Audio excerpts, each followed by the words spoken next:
کمونیسم یا مرام اشتراکی یک ایدئولوژیه که در تقابل با نظام سرمایه‌داری قرار داره.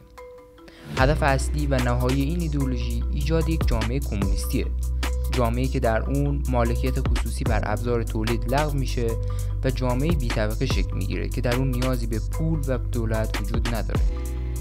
کشورهای کمونیستی معمولاً تک حزبی هستن و توسط حزب کمونیست اداره میشن. دولت از احزاب جداست و وظایفی چون اجرای قانون و دفاع از کشور رو به عهده داره. کشورهای کمونیستی عمدتاً اقتصاد دستوری دارن و مالکیت تشکیلات بزرگ اقتصادی در انحصار دولت هاست. آنارشیسم یا اقتدارگریزی یک ایدئولوژی اجتماعیه که میگه حاکمیت و قدرت باید به صورت مشترک بین همه مردم به اشتراک گذاشته بشه. یعنی به دنبال از بین بردن دولت و حاکمیته و معتقد با همکاری باید جامعه رو اداره کرد. محافظه‌کاری بر قداست سنت‌ها، مالکیت، خانواده، سلسله مراتب اجتماعی، مذهب، دولت و دیگر نهادهای جاافتاده و قدیمی تاکید داره و با هر گونه طرح و اندیشه خیالی و انقلابی برای ایجاد دگرگونی‌های عمیق در این نهادها مخالفه. محافظه‌کاری با اندیشه‌های اصلی تجدد غربی یعنی فردگرایی، آزادی، برابری، عقل‌گرایی و جدایی دین از سیاست و دولت مخالفه و از حفظ سلسله مراتب و امتیازات سنتی دفاع میکنه. لیبرالیسم یک ایدئولوژی سیاسی و فلسفی برای ایجاد آزادی، رضایت و برابری فردیه. حقوق فردی از جمله حقوق مدنی و حقوق بشر در میان باورهای لیبرالیسم حرف اول میزنه. لیبرالیسم همچنین از آزادی و آزادی بیان، وجدان مذهبی و مطبوعات و دموکراسی حمایت میکنه و همچنین مهمترین باورها و ویژگی‌های لیبرالیسم عبارتند از آزادی فردی، فرد محور بودن، اقتصاد سرمایه‌داری و دولت محور بودن اونه. ملیگرایی یا ناسیونالیسم یک ایدئولوژی و جنبشه که هدف اون ترقی بخشیدن منافع یک ملته. ملیگرایی نوعی آگاهی جمعیه، یعنی آگاهی تعلق به یک ملت که اون رو آگاهی ملی میخونن. آگاهی ملی اغلب پدید آورنده حس وفاداری، شور و دلبستگی افراد به عناصر تشکیل دهنده ملت، یعنی نژاد، زبان، سنت‌ها و عادت‌ها و ارزش‌های اون ملته. پرچم ملی و دیگر نمادهای هویت ملی نشانه‌های بسیار مهمی از جوامع ملیگرا هستند.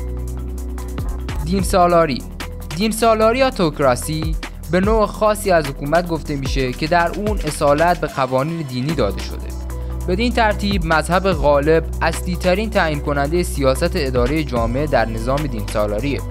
امروزه از بین 192 کشور عضو سازمان ملل متحد، نظام ایران تنها حکومتیه که بنا و اساس اون بر مبنای دینسالاریه. اقتدارگرایی معمولاً مخالف فردگرایی و دموکراسیه. در علم سیاست دولت اقتدارگرا دولتیه که در اون اقتدار سیاسی در گروه کوچکی از سیاستمداران متمرکز شده. این مفهوم اغلب در مقابل دموکراسی و آزادیخواهی قرار میگیره.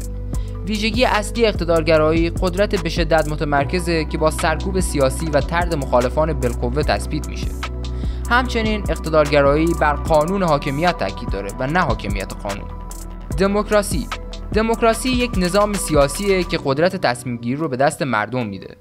توی این نظام مردم حق رأی دارن و از طریق انتخاب نماینده خود در مسائل مختلف کشور شرکت میکنن.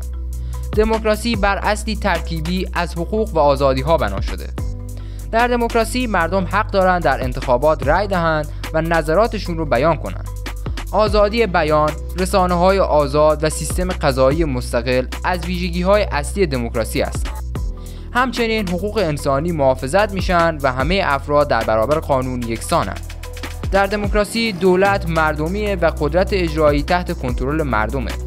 همچنین دیگر سازمان‌های مستقل مانند قوه قضاییه و قوه مجریه نیز وجود داره که به تعادل قدرت کمک میکنه. سوسیالیسم یا جامعه گرایی. طرفداران این ایدئولوژی ادعا میکنن هدف ما ایجاد برابری بین مردمه و قصد داریم همه رو در سودها شریک کنیم. اونها مخالف مالکیت خصوصی هستند و میگن سرمایه و صنعت باید دست دولت باشه تا با این کار بشه خدمات رایگان دولتی زیادی رو به همه داد. اما در حقیقت سوسیالیسم رقابت رو در بازار از بین میبره و جلوی پیشرفت جامعه رو میگیره و اون رو راکد میکنه و ثروت رو به جای همه جامعه فقط در دست دولتی ها قرار میده. کاپیتالیسم یعنی کسب سود به هر قیمتی باید انجام بشه، تا جایی که مسائلی مثل عدالت اجتماعی و اهمیت به محیط زیست و رعایت اخلاقیات در درجات بعدی کار قرار میگیرن.